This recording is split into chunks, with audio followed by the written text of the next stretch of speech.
Hello friends, ಎಲ್ಲರಿಗೂ ನಮಸ್ಕಾರ. ನಿಮ್ಮೆಲ್ಲರಿಗೂ ವಿಮು ಫ್ಯಾಷನ್ ಕನ್ನಡ ಚಾನಲ್ಗೆ ಸ್ವಾಗತ. ಫ್ರೆಂಡ್ಸ್, ಇದು ಈ ರಿಕ್ವೆಸ್ಟ್ ವಿಡಿಯೋ ಆಗಿದೆ. ನಿಮ್ಮ ಆನ್ಲೈನ್ ಬ್ಲೌಸ್ ಕ್ಲಾಸ್ ವಿಡಿಯೋ ತುಂಬ ಬೇಗ ಅಪ್ಲೋಡ್ ಮಾಡ್ತೀನಿ, ಏಕೆಂದರೆ ಮನೇಲಿ ಫಂಕ್ಷನ್ ಇದೆ, ಅದಕ್ಕೋಸ್ಕರ ನಾನು ಫ್ರೀ ಮಾಡ್ಕೊಳ್ಳೋಕ್ಕಾಗ್ತಿಲ್ಲ.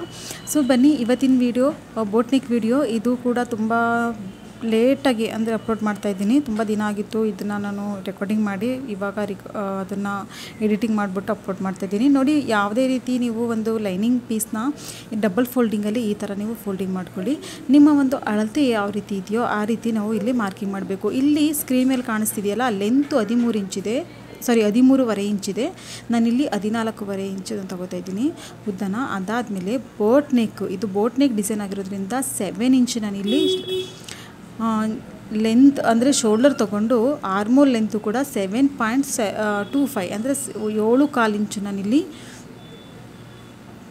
ಆರ್ಮೋಲ್ ರೌಂಡ್ ತೊಗೋತಾ ಇದ್ದೀನಿ. ಅದಾದಮೇಲೆ ಎದೆ ಸುತ್ತಳತೆ ನಾನಿಲ್ಲಿ ತೊಗೋತಾ ಇದ್ದೀನಿ 8.5 ಇಂಚು ಎದೆ ಸುತ್ತಳತೆ ತೊಗೋತಾ ಇದ್ದೀನಿ, ಯಾಕಂದರೆ 34 ಸೈಜ್ ಇರುವಂಥ ಒಂದು ಬ್ಲೌಸ್ ಇದು. ನೋಡಿ, ಈ ಥರ ಮಾಡಬೇಕು. ಅದಾದಮೇಲೆ ಎಕ್ಸ್ಟ್ರಾ 2 ಇಂಚ್ ಅಥವಾ 1.5 ಇಂಚು ನೀವು ಇಡ್ಬೋದು. ಇಷ್ಟಾದಮೇಲೆ ಏನು ಮಾಡಬೇಕು, ಈ ಭಾಗದಲ್ಲಿ ಎಷ್ಟಿದೆಯೋ ಇಲ್ಲಿಂದ ಎಷ್ಟಿದೆಯೋ ಇಲ್ಲಿಗೆ ಅರ್ಧ ಇಂಚ್ ತೊಗೊಂಡು ಏನು ಮಾಡಬೇಕು, ಈ ಥರ ನೀವು ಇಲ್ಲಿ ಮಾರ್ಕಿಂಗ್ ಮಾಡ್ಕೊಳ್ಳಿ. ಅರ್ಧ ಅಥವಾ 3/4 ಇಂಚ್ ಬರುತ್ತೆ, ಅದಕ್ಕಿಂತ ಜಾಸ್ತಿ ಬರೋಲ್ಲ. 34 ಸೈಜ್ಗೆ ನೆನ್ಪಿಟ್ಕೊಳ್ಳಿ. ಈ ಥರ ಒಂದು ಆರ್ಮಲ್ ಶೇಪ್ ಕೊಡಿ.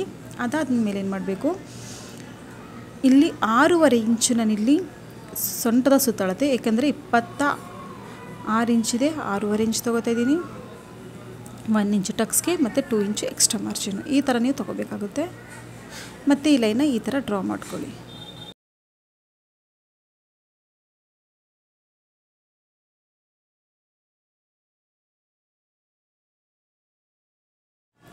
ಶೋಲ್ಡರ್ ಪಟ್ಟಿ ನೋಡಿ, ಇಲ್ಲಿ ಶೋಲ್ಡರ್ ಪಟ್ಟಿ ನಾನಿಲ್ಲಿ 3 ಇಂಚ್ ತೊಗೋತಾ ಇದ್ದೀನಿ ನಾನಿಲ್ಲಿ. ಮತ್ತು ಇಲ್ಲಿಂದ ಕೆಳಗಡೆ ಸೈಡು ನಾನಿಲ್ಲಿ ಬೋಟ್ ನೆಕ್ ಡಿಸೈನ್ ಇದು, ಬಟ್ ಒಂದು ಸ್ವಲ್ಪ ಡೀಪಲ್ಲಿ ಬರುತ್ತೆ. 11 ಇಂಚ್ ತೊಗೋತಾ ಇದ್ದೀನಿ. ನೋಡಿ ಯಾವ ರೀತಿ ಬೋಟ್ ನೆಕ್ ಡಿಸೈನ್ ಅಂದ ತಕ್ಷಣ ಯಾವ ರೀತಿ ಬರುತ್ತೆ ಅಂತ ಅಂದ್ಬಿಟ್ಟು, ಮೇಲ್ಗಡೆ ಸೈಡ್ ನೆಕ್ ವಿಡ್ತ್ ಎಷ್ಟು ಬಂದಿದೆ ಅದೇ ರೀತಿ ಕೆಳಗಡೆ ಸೈಡು ತೊಗೊಳ್ಳಿ. ಅದಾದಮೇಲೆ ಈ ಥರ ಒಂದು ಲೈನ ಡ್ರಾ ಮಾಡ್ಕೊಳ್ಳಿ. ಡ್ರಾ ಮಾಡ್ಕೊಂಡಾದ್ಮೇಲೆ ನೆಕ್ ಡಿಸೈನ್ ಯಾವ ರೀತಿ ಕೊಡೋದು ಅಂತ ಹೇಳ್ತೀನಿ. ಬೋಟ್ ನೆಕ್ಕಲ್ಲಿ ನೆಕ್ ಡಿಸೈನ್ ಅಂದರೆ ಫಸ್ಟ್ ನಾನು 3 ಇಂಚ್ಗೆ ಇಲ್ಲಿ ಮಾರ್ಜಿನ್ ಮಾಡಿಕೊಂಡು ಇದನ್ನು ಲೈನ ಡ್ರಾ ಮಾಡ್ಕೊತಾ ಇದ್ದೀನಿ ನಾನಿಲ್ಲಿ. ಈ ಥರ ಡ್ರಾ ಮಾಡ್ಕೊಂಡಾದ್ಮೇಲೆ ಏನು ಮಾಡಬೇಕು, ಇಲ್ಲಿ ಒಂದು ಶೇಪ್ ಕೊಡ್ತಾಯಿದ್ದೀನಿ. ಈ ಥರ ಒಂದು ಶೇಪ್ ಕೊಡಿ. ಇದು ಬೋಟ್ ನೆಕ್ ಆಗೋಯಿತು. ಇವಾಗ ಬೋಟ್ ನೆಕ್ಕನ್ನು ಸ್ವಲ್ಪ ಡೀಪ್ ತೊಗೋತಾ ಇದ್ದೀನಿ ನಾನು. ಇದು ಬೋಟ್ ನೆಕ್ ಡಿಸೈನ್. ಈಗ ನಾನಿಲ್ಲಿ 3 ಇಂಚಿಗೆ ನಾನಿಲ್ಲಿ ಪ್ಯಾಕ್ ಮಾಡಿದೆ, ಇದು ಕಂಪ್ಲೀಟ್ ಆಯಿತು. ಇದು ಬೋಟ್ ನೆಕ್ ಡಿಸೈನು. ಮತ್ತು ಎಷ್ಟು ಉಡ್ದಿದೆ ಕೆಳಗಡೆ ಸೈಡು ಡೀಪು, ಅದರಲ್ಲಿ ಸೆಂಟರಲ್ಲಿ ಮಾರ್ಕಿಂಗ್ ತೊಗೊಂಡು ಈ ಭಾಗದಿಂದ ಒಂಥರ ಗೋಲ್ ಶೇಪ್, ರೌಂಡ್ ಶೇಪು ನೀವು ಈ ಥರ ಮಾರ್ಕಿಂಗ್ ಮಾಡ್ತಾ ಹೋಗಿ. ಇದು ಬೋಟ್ ನೆಕ್ ಡಿಸೈನು. ಅಂದರೆ ಬೇಕಿಲ್ಲ ನಿಮಗೆ ಇದು ಅಂತಂದರೆ ಇದನ್ನು ನೀವು ಸ್ಕಿಪ್ ಮಾಡ್ಕೋಬೋದು. ಓನ್ಲಿ 3 ಇಂಚ್ ಮಾಡ್ಕೋತಂದ್ರೆ ಇದು ಬೋಟ್ ನೆಕ್ ಆಯಿತು. ಬೋಟ್ ನೆಕ್ಕಲ್ಲಿ ಬ್ಯಾಕ್ ಬ್ಲೌಸ್ ಡಿಸೈನು ಈ ಥರ ನೀವು ಕೊಡ್ಬೋದು, ತುಂಬ ಚೆನ್ನಾಗಿ ಬರುತ್ತೆ. ಬ್ಯಾಕು ತುಂಬ ಡೀಪ್ ಇಷ್ಟಪಡೋರು, ಮತ್ತು ಮೇಲ್ಗಡೆ ಸೈಡು ಪ್ಯಾಕ್ ಇರಬೇಕು, ಕೆಳಗಡೆ ಸೈಡು ಡೀಪ್ ಇರಬೇಕು ಅನ್ನೋರು ಕೂಡ ಈ ಥರ ನೀವು ಮಾರ್ಕಿಂಗ್ ಮಾಡಿಕೊಂಡು ಬ್ಲೌಸ್ ಡಿಸೈನ ಮಾಡ್ಕೋಬೋದು. ಮತ್ತು ಇಲ್ಲಿ 4 ಇಂಚು ಮತ್ತು ಮೇಲ್ಗಡೆಗೂ ಕೂಡ 4 ಇಂಚು ಅಥವಾ 3.5 ಇಂಚ್ ತೊಗೊಂಡು ಬ್ಯಾಕ್ ಟಕ್ಸ್ನ ಈ ಥರ ಮಾರ್ಕಿಂಗ್ ಮಾಡಿಕೊಂಡು, ನಾನೆಲ್ಲಿ ಮಾರ್ಕಿಂಗ್ ಮಾಡಿದ್ದೀನಿ ಸೇಮ್ ಅದೇ ರೀತಿ ನೀವು ಕಟ್ಟಿಂಗ್ ಮಾಡ್ಕೊಳ್ಳಿ. ಮತ್ತು ನಾನಿಲ್ಲಿ ಶೋಲ್ಡರ್ ಡೌನಿಂಗು ನಾನಿಲ್ಲಿ ಹೇಳಿಲ್ಲ, ಫ್ರಂಟ್ ಬ್ಯಾಕ್ ಮತ್ತು ಎರಡನ್ನೂ ಮಾಡ್ಕೊಂಡು ನಾನು ಶೋಲ್ಡರ್ ಡೌನಿಂಗ್ ಹೇಳ್ತೀನಿ. ನಾನು ನಿಮಗೆ ಶೋಲ್ಡರ್ ಡೌನ್ ಉಂಟಲ್ಲ, ಇದು ನಾನಿಲ್ಲಿ ಮಾರ್ಕಿಂಗ್ ಮಾಡಿಲ್ಲ ಇನ್ನು, ಅದನ್ನು ತುಂಬ ಇಂಪಾರ್ಟೆಂಟು ಮಾಡ್ಕೋಬೇಕು. ಈ ಥರ ನೀವು ಕಟ್ಟಿಂಗ್ ಮಾಡ್ಕೊಳ್ಳಿ. ಈ ಥರ ಕಟ್ಟಿಂಗ್ ಮಾಡ್ಕೊಂಡಾದ್ಮೇಲೆ ಏನು ಮಾಡಬೇಕು, ಇಲ್ಲಿ ಈ ಭಾಗದಲ್ಲಿ ಶೋಲ್ಡರ್ ಡೌನ್ ಕೊಡಿ. ಇಲ್ಲಿ ತುಂಬ ಇಂಪಾರ್ಟೆಂಟು. ಬೋಟ್ ನೆಕ್ಕಲ್ಲಿ ಶೋಲ್ಡರ್ ಡೌನ್ ಕೊಡಲಿಲ್ಲ ಅಂತ ಅಂದರೆ ಮೇಲ್ಗಡೆ ಸೈಡು ಗುಪ್ಪೆ ಹೆಂಗೆ ಬಂದುಬಿಡುತ್ತೆ. ಸೊ ಅವಾಗ ಚೆನ್ನಾಗಿ ಕಾಣಿಸಲ್ಲ, ಫಿನಿಶಿಂಗ್ ಚೆನ್ನಾಗಿ ಬರೋಲ್ಲ, ಅದನ್ನು ಕೊಡಲೇಬೇಕು. ಸೊ ಇದಾದಮೇಲೆ ಇವಾಗ ಪೀಸ್ನ ನನ್ನ ಕಡೆಗೆ ಆದಂಗೆ ತಿರುಗಿಸ್ಕೊತಾ ಇದ್ದೀನಿ. ಉಳಿದಿರುವಂಥ ಪೀಸ್ನ ಈಗ ತಿರುಗಿಸ್ಕೊಂಡು ನನ್ನ ಕಡೆ ಸೈಡ್ ಓಪನ್ ಇದೆ. ಇವಾಗ ಏನು ಮಾಡಬೇಕು, ಇಲ್ಲಿ 1/4 ಇಂಚು ಅಂದರೆ ಹುಕ್ ಪಟ್ಟಿ ಪಟ್ಟಿಗೆ ಎಷ್ಟು ಬೇಕೋ ಅಷ್ಟು ಮಾತ್ರ ನೀವು ಈ ಥರ ಒಂದು ಲೈನ ಡ್ರಾ ಮಾಡ್ಕೊಳ್ಳಿ. ಇವಾಗ ಎಕ್ಸಾಕ್ಟ್ಲಿ ಬ್ಯಾಕ್ ಪಾರ್ಟ್ನ ನಾವು ಯಾವ ರೀತಿ ಕಟ್ಟಿಂಗ್ ಮಾಡಿದ್ದೀವಿ ಆ ರೀತಿ ನಾವಿಲ್ಲಿ ಇಟ್ಕೋಬೇಕು. ಈ ಥರ ಎಕ್ಸಾಕ್ಟ್ಲಿ ಅದು ಎಷ್ಟು ನಾವು ಮಾರ್ಕಿಂಗ್ ಮಾಡಿದ್ದೀವಿ ಸೇಮ್ ಅದೇ ರೀತಿ ನಾವೇನು ಮಾಡಬೇಕು, ಇಲ್ಲಿ ಮಾರ್ಕಿಂಗ್ ಮಾಡ್ಕೋಬೇಕಾಗುತ್ತೆ. ನಾನಿಲ್ಲಿ ಯಾವುದೇ ರೀತಿ ಪ್ಲೇಸ್ ಮಾಡ್ತಿಲ್ಲ ಸದ್ಯಕ್ಕೆ. ಪ್ಲೇಸ್ ಮಾಡಬೇಕಾದ್ರೆ ನಾನು ಹೇಳ್ತೀನಿ ನಾನು ಎಷ್ಟು ಪ್ಲೇಸ್ ಮಾಡ್ತೀನಿ ಅಂತ ಅಂದ್ಬಿಟ್ಟು. ಇವಾಗ ಯಾವ ರೀತಿ ಇದೆ ಸೇಮ್ ಅದೇ ರೀತಿ ಮಾರ್ಕಿಂಗ್ ಮಾಡ್ಕೋಬೇಕು. ನೋಡಿ, ಇಲ್ಲಿ ಫಿಟ್ಟಿಂಗ್ ಮಾರ್ಕಿಂಗು ನಾನು ಇವಾಗ ಕೊಟ್ಟಿದ್ದು, ಇದನ್ನು ಈ ರೀತಿ ಮಾರ್ಕಿಂಗ್ ಮಾಡ್ಕೊಳ್ಳಿ. ಮತ್ತು ಕೆಳಗಡೆ ಸೈಡು ಇಲ್ಲೂ ಕೂಡ ಈ ಥರ ಮಾರ್ಕಿಂಗ್ ಮಾಡ್ಕೊಂಡು ಏನು ಮಾಡಬೇಕು, ಕೆಳಗಡೆ ಭಾಗದಲ್ಲಿ 1 ಇಂಚನ್ನು ಜಾಸ್ತಿ ತೊಗೋಬೇಕು. ಇಲ್ಲಿ 1 ಇಂಚು ಅಂದರೆ ಬ್ಯಾಕ್ ಪಾರ್ಟಲ್ಲಿ ಎಷ್ಟಿದೆಯೋ ಅದಕ್ಕೆ 1 ಇಂಚು ಜಾಸ್ತಿ ನಾವು ಫ್ರಂಟ್ ಪಾರ್ಟ್ ತೊಗೋಬೇಕು. ಇದು ತುಂಬ ಇಂಪಾರ್ಟೆಂಟು. ಇಲ್ಲ ಅಂತ ಅಂದರೆ ಬ್ಲೌಸ್ ಏನಾಗ್ಬಿಡುತ್ತೆ, ಮೇಲ್ಗಡೆ ಎತ್ಕೊಂಡಂಗೆ ಆಗ್ಬಿಡುತ್ತೆ ಫ್ರಂಟಲ್ಲಿ. ಇದು ಒಂದು ಸ್ವಲ್ಪ ಒಂದು ಕ್ವಶನ್ನು ಕೂಡ ನನಗೆ ಬಂದಿತ್ತು, ಅದನ್ನು ಶಾರ್ಟ್ ವೀಡಿಯೋದಲ್ಲಿ ನಾನು ಅಪ್ಲೋಡ್ ಮಾಡಿದ್ದೆ. ಮುಂಭಾಗ ತುಂಡ ಬರುತ್ತೆ ಸ್ಟಿಚಿಂಗ್ ಮಾಡಾದ್ಮೇಲೆ ಅಂತ ಕೇಳಿದ್ರಿ. ನೋಡಿ, ಇದು ಒಂದು ತುಂಬ ಇಂಪಾರ್ಟೆಂಟ್ ಆಗಿರುವಂಥ ಟಿಪ್ಸು, ನೆನ್ಪಿಟ್ಕೊಳ್ಳಿ. ಮತ್ತು ಇದನ್ನೇನು ಮಾಡಬೇಕು, ಈ ಥರ ಲೈನ ಡ್ರಾ ಮಾಡಿಕೊಂಡು ಇಲ್ಲಿ ನೋಡಿ ತುಂಬ ಜಾಸ್ತಿ ರಿಂಕಲ್ಸ್ ಬರುತ್ತೆ, ಗುಪ್ಪೆ ಬರುತ್ತೆ ಬೋಟ್ ನೆಕ್ಕಲ್ಲಿ. ಸೊ ಇವಾಗ ಏನು ಮಾಡಬೇಕು, ಇಲ್ಲೂ ಕೂಡ ನಾವಿಲ್ಲಿ ಅರ್ಧ ಇಂಚು ಒಳಗಡೆ ಸೈಡ್ಗೆ ಆದಂಗೆ ತೊಗೊಂಡಿದ್ದೀನಿ ನಾನು. ತೊಗೊಂಡು ಈ ಥರ ಒಂದು ಕಾರ್ನರಿಗೆ ಈ ಥರ ಒಂದು ಲೈನ ಡ್ರಾ ಮಾಡಿಕೊಂಡು ಇವಾಗ ಇಲ್ಲೊಂದು ಶೇಪ್ ಕೊಡ್ತಾಯಿದ್ದೀನಿ. ಇಲ್ಲಿ 1 ಇಂಚ್ ಶೇಪ್ ಆಯಿತು. ಇವಾಗ ಏನಾಗುತ್ತೆ, ನಾವು ಆರ್ಮೋಲ್ ಹತ್ರ ಜಾಸ್ತಿ ಬಟ್ಟೆ ಇದ್ರೂ ಕೂಡ ಅದು ನೀಟಾಗಿ ಕವರ್ ಆಗೋಗುತ್ತೆ, ಫಿಟ್ಟಿಂಗು ಕೂಡ ಚೆನ್ನಾಗಿ ಬರುತ್ತೆ. ಇಲ್ಲೊಂದು ಸ್ವಲ್ಪ ಡೌನಿಂಗ್ ಮಾಡ್ಕೊಳ್ಳಿ, ಒಂಚೂರು ಡೌನ್ ಮಾಡ್ಕೊಳ್ಳಿ, ಇಲ್ಲಿ ಈ ಥರ ಡೌನ್ ಮಾಡ್ಕೊಳ್ಳಿ. ಸೊ ಡೌನ್ ಮಾಡ್ಕೊಂಡಾದ್ಮೇಲೆ ಇದು ಬೋಟ್ ನೆಕ್ ಡಿಸೈನು ನೆನಪಿರಲಿ. ಸೊ ಫ್ರಂಟಲ್ಲೂ ಕೂಡ ನಾನು ಇಲ್ಲಿ ತೊಗೋತಾಯಿದ್ದೀನಿ, ನಾನಿಲ್ಲಿ 6 ಇಂಚ್ ತೊಗೋತಾಯಿದ್ದೀನಿ. ಇಲ್ಲಿ ಲೈನ ಡ್ರಾ ಮಾಡಿಕೊಂಡು ಇದು ಬ್ಯಾಕ್ ಸೈಡು ಬೋಟ್ ನೆಕ್ ಅಂದ ತಕ್ಷಣ ಫ್ರಂಟಲ್ಲೂ ಕೂಡ ನಾವೇನು ಮಾಡಬೇಕು, ಬೋಟ್ ನೆಕ್ಕಲ್ಲೇ ತೊಗೋಬೇಕು. ಮತ್ತು ಇಲ್ಲಿ ಒಂದು ಲೈನ ಡ್ರಾ ಮಾಡ್ಕೋಬೇಕು. ಮತ್ತು ಈ ಭಾಗದಲ್ಲಿ ಈ ಥರ ಶೇಪ್ ಕೊಡಬೇಕು. ನೋಡಿ, ಈ ಥರ ಶೇಪ್ ಕೊಟ್ಟಾದಮೇಲೆ ಈ ಥರ ಗೋಲ್ ಶೇಪ್ ತೊಗೊಳ್ಳಿ. ಅದಾದಮೇಲೆ ನೆಕ್ ಅಂದರೆ ಫ್ರಂಟ್ ಟಕ್ಸ್ 10 ಇಂಚಿದೆ. ಮತ್ತು ಇಲ್ಲಿಂದ ಇಲ್ಲಿಗೆ 4 ಇಂಚ್ ನೀವು ತೊಗೋಬೋದು. ಇಲ್ಲಿಂದ ಮೇಲ್ಗಡೆಯಿಂದ 9.5, 1 ಇಂಚ್, ಅರ್ಧ ಇಂಚ್ ಜಾಸ್ತಿ ಮಾಡಿದ್ರೆ 10 ಇಂಚ್ ಬರುತ್ತೆ. ಇಲ್ಲಿಂದ ಇಲ್ಲಿಗೆ ನಾನು ಇಲ್ಲಿ 3.5 ಇಂಚು ಅಥವಾ 4 ಇಂಚ್ ತೊಗೊಳ್ಳಿ. ಇಲ್ಲಿಂದ 10 ಮತ್ತು ಇಲ್ಲಿಂದ 4 ಈ ಥರ ತೊಗೊಂಡು ಒಂದು ಲೈನ ಡ್ರಾ ಮಾಡ್ಕೊಳ್ಳಿ. ಈ ಥರ ಟಕ್ಸ್ ಪಾಯಿಂಟ್ ಎಷ್ಟು ಬರುತ್ತೆ ಅಷ್ಟಕ್ಕೆ. ಮತ್ತು ಇಲ್ಲಿಂದ ಇಲ್ಲಿಗೆ ಏನು ಮಾಡಬೇಕು, 2 ಇಂಚ್ ತೊಗೊಂಡೆ. ಮತ್ತು 2 ಇಂಚ್ ತೊಗೊಂಡಾದ್ಮೇಲೆ ಇಲ್ಲಿಂದ ಇಲ್ಲಿಗೆ 2 ಇಂಚು ಜಾಸ್ತಿ ಮಾಡಿದೆ. ಮತ್ತು ಮೇಲ್ಗಡೆ ಸೈಡು ಅರ್ಧ ಇಂಚು ಜಾಸ್ತಿ ಮಾಡಿದೆ. ಈ 2 ಲೈನು ಕೂಡ ಡ್ರಾ ಮಾಡ್ಕೋಬೇಕು. ಈ ಥರ ಡ್ರಾ ಮಾಡ್ಕೊಂಡಾದ್ಮೇಲೆ ಏನು ಮಾಡಬೇಕು, ಈ ಥರ ಡ್ರಾ ಮಾಡ್ಕೊಳ್ಳಿ. ಮತ್ತು ಇಲ್ಲೂ ಕೂಡ ಲೈನ ಡ್ರಾ ಮಾಡ್ಕೊಳ್ಳಿ.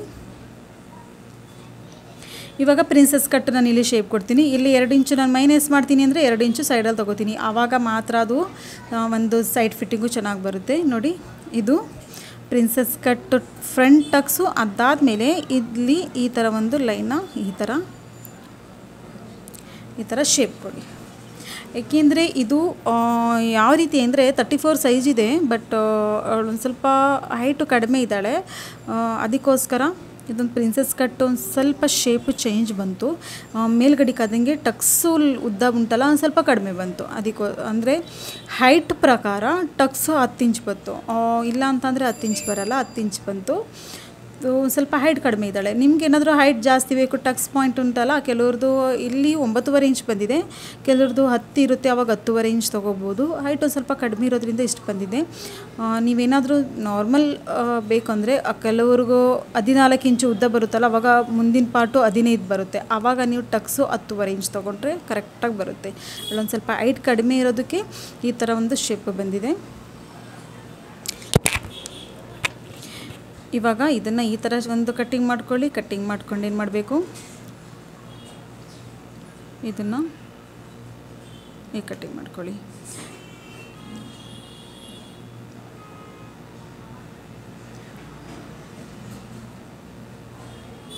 ಇದನ್ನು ಹೀಗೆ ಕಟ್ಟಿಂಗ್ ಮಾಡ್ಕೊಳ್ಳಿ.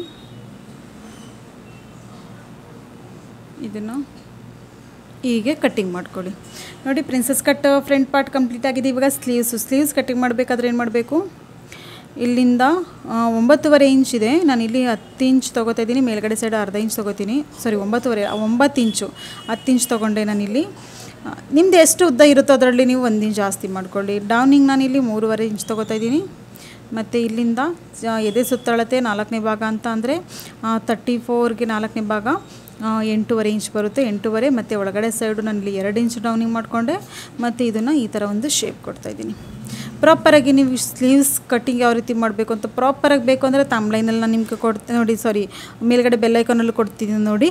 ಅದನ್ನು ನೋಡಿಬಿಟ್ಟು ನೀವು ಅದನ್ನು ಕ್ಲಿಕ್ ಮಾಡಿದ್ರೆ ನಿಮಗೆ ಸ್ಲೀವ್ಸ್ನ ಪ್ರಾಪರಾಗಿ ಯಾವ ರೀತಿ ಕಟ್ಟಿಂಗ್ ಮಾಡಬೇಕು ಕರೆಕ್ಟಾಗಿ ಇಂಚು ಒಂದು ಪಾಯಿಂಟ್ ಎಲ್ಲ ಹೇಳಿದ್ದೀನಿ. ನೀವು ಹೋಗಿ ನೋಡಿ, ಗೊತ್ತಾಗುತ್ತೆ ನಿಮಗೆ ಕರೆಕ್ಟಾಗಿ. ಮತ್ತು ಸ್ಲೀವ್ಸ್ ರೌಂಡು ಉಂಟಲ್ಲ 9 ಇಂಚಿದೆ. 9ರಲ್ಲಿ ಅರ್ಧ ಅಂತಂದರೆ 4.5 ಇಂಚು ಮತ್ತು 2 ಇಂಚು ಎಕ್ಸ್ಟ್ರಾ ಮಾರ್ಜಿನು. ಈ ಥರ ತೊಗೊಂಡು ಇದನ್ನು ಹೀಗೆ ಶೇಪ್ ಮಾಡ್ಕೋಬೇಕು. ಮತ್ತು ಇವಾಗ ಇದು ಹೀಗೆ ಹೋಗುತ್ತೆ. ಸ್ವಲ್ಪ ಸೈಡ್ ಒಂಚೂರು ಜಾಯಿಂಟ್ ಮಾಡ್ಕೋಬೇಕಾಗುತ್ತೆ, ಇಟ್ಸ್ ಓಕೆ. ನಾನು ಇದನ್ನು ಕಟ್ಟಿಂಗ್ ಮಾಡಬೇಕು, ಒಂದು ಸ್ಟಿಚಿಂಗ್ ಮಾಡಬೇಕಾದ್ರೆ ಅದನ್ನು ಹೊಲ್ಕೋತೀನಿ, ಅಟ್ಯಾಚ್ ಮಾಡ್ಕೋತೀನಿ. ಮತ್ತು ಇಲ್ಲಿ ಡೌನಿಂಗು, ಫ್ರಂಟ್ ಪಾರ್ಟ್ ಡೌನಿಂಗು ಇದು ಈ ಥರ. ಸೊ ಇದು ಹೀಗೆ ಕಟ್ಟಿಂಗ್ ಮಾಡ್ಕೋತಾ ಇದ್ದೀನಿ, ಏಕೆಂದರೆ ನಾನಿಲ್ಲಿ ಕ್ರಾಸಾಗಿ ಕಟ್ಟಿಂಗ್ ಮಾಡ್ಕೋತಾ ಇಲ್ಲ. ಮತ್ತು ನಿಮ್ಮ ಒಂದು ಬ್ಲೌಸ್ ಪೀಸ್ ಇರುತ್ತಲ್ಲ ಅದಕ್ಕೆ ಈ ರೀತಿ ಇಟ್ಕೊಂಡು ನೀವು ಪೂರ್ತಿ ಯಾವ ರೀತಿ ಬೇಕು ನಿಮಗೆ, ಅಂದರೆ ಇದು 1 ಮೀಟ್ರ್ ಇದೆ ಬಟ್ಟೆ ತುಂಬ, ಅಂದರೆ ವಿಡ್ತು ಕೂಡ 60 ಪನ್ನ ಇದೆ. ಸೊ ನಾನು ಈ ರೀತಿ ಇಟ್ಟು ಕಟ್ಟಿಂಗ್ ಮಾಡ್ತಾಯಿದ್ದೀನಿ. ಅಂದರೆ ಮೇನ್ ಫ್ಯಾಬ್ರಿಕಲ್ಲಿ ಇಟ್ಬಿಟ್ಟು ನೀವು ಸೀರೆ ಹಾಕಿದರೆ ಸೀರೆ ಆಗಿರ್ಬೋದು, ನಾರ್ಮಲ್ ಪ್ಲೇನ್ ಪೀಸ್ ಆಗಿದ್ದರೆ ಪ್ಲೇನ್ ಪೀಸು, ಈ ಥರ ನೀವು ಕಟ್ಟಿಂಗ್ ಮಾಡ್ಕೋಬೇಕಾಗುತ್ತೆ, ತುಂಬ ಚೆನ್ನಾಗಿ ಬರುತ್ತೆ. ಫ್ರೆಂಡ್ಸ್, ಈ ವಿಡಿಯೋ ನಿಮಗೆ ಇಷ್ಟ ಆಯಿತು ಅಂದ್ಕೋತೀನಿ. ಏನಾದರೂ ಡೌಟ್ ಇದ್ದರೆ ಖಂಡಿತ ಕೇಳಿ. ನಾನು ಯಾಕಂದರೆ ಆನ್ಲೈನ್ ವೀಡಿಯೋ ನಾನು ಈಗ ಮಾಡ್ತಿಲ್ಲ, ಒಂದು 5-6 ದಿನ ಒಂದು ಸ್ವಲ್ಪ ಬ್ಯುಸಿ ಇದ್ದೀನಿ, ಅದಾದಮೇಲೆ ಕಂಟಿನ್ಯೂ ಆಗುತ್ತೆ. ಮತ್ತು ಆನ್ಲೈನ್ ವೀಡಿಯೋ ಅನ್ನೋದಕ್ಕಿಂತ ನಾನು ನೆಕ್ಸ್ಟ್ ಮಂತ್ ಏಪ್ರಿಲ್ ತಿಂಗಳಲ್ಲಿ ಆನ್ಲೈನ್, ಅಂದರೆ ತುಂಬ ಜನ ನನಗೆ ಫೋನ್ ಮಾಡು ಕೂಡ ಕೇಳಿದ್ದೀರಾ ನೀವು, ಡೈರೆಕ್ಟಾಗಿ ಅಂದರೆ ಆನ್ಲೈನ್ ಅಂದರೆ ಯೂಟ್ಯೂಬ್ ವೀಡಿಯೋ ಅಲ್ಲ, ಡೈರೆಕ್ಟಾಗಿ ಜೂಮ್ ಮೀಟಿಂಗ್ ಆದರೂ ಸರಿ, ವಾಟ್ಸಪ್ ವೀಡಿಯೋ ಕಾಲಿಂಗಿಂದಾದರೂ ಸರಿ ನೀವು ಕ್ಲಾಸ್ ತೊಗೊಳ್ಳಿ ಅಂತ ಅಂದ್ಬಿಟ್ಟು ತುಂಬ ಜನ ಕೇಳಿದ್ದೀರಾ. ಖಂಡಿತ ಅದ್ರ ಬಗ್ಗೆ ನಾನು ಸ್ವಲ್ಪ ವರ್ಕ್ ಮಾಡ್ತಾಯಿದ್ದೀನಿ. ನೆಕ್ಸ್ಟ್ ಮಂತ್ ನಾನು ನೆಕ್ಸ್ಟ್ ಅಂತ ಅಂದರೆ ಏಪ್ರಿಲ್ ತಿಂಗಳಲ್ಲಿ ನಾನು ನಿಮಗೆ ಅಪ್ಡೇಟ್ ಕೊಡ್ತೀನಿ. ತುಂಬ ಜನ ತುಂಬ ರಿಕ್ವೆಸ್ಟ್ ಕೇಳ್ತಾ ಇದ್ದೀರಾ, ಅದು ಫೇಸ್ಬುಕ್ಕಲ್ಲಂತೂ ತುಂಬ ಜಾಸ್ತಿ ಕೇಳ್ತಾ ಇದ್ದೀರಾ. ಖಂಡಿತ ನಾನು ಬೇಗ ನಿಮಗೆ ಅಪ್ಡೇಟ್ ಕೊಡ್ತೀನಿ. ಅಂದರೆ ವಾಟ್ಸಪ್ ಕಾಲಿಂದನಾದರೂ ಸರಿ, ಅಂದರೆ ಜೂಮ್ ಮೀಟಿಂಗ್ ಆದರೂ ಸರಿ, ಡೈರೆಕ್ಟಾಗಿ ಆನ್ಲೈನ್ ಲೆಕ್ಚರಲ್ಲಿ ನಾನು ನಿಮಗೆ ಬ್ಲೌಸ್ ಕ್ಲಾಸ್ನ ನಾನು ಸ್ಟಾರ್ಟ್ ಮಾಡ್ತಾಯಿದ್ದೀನಿ.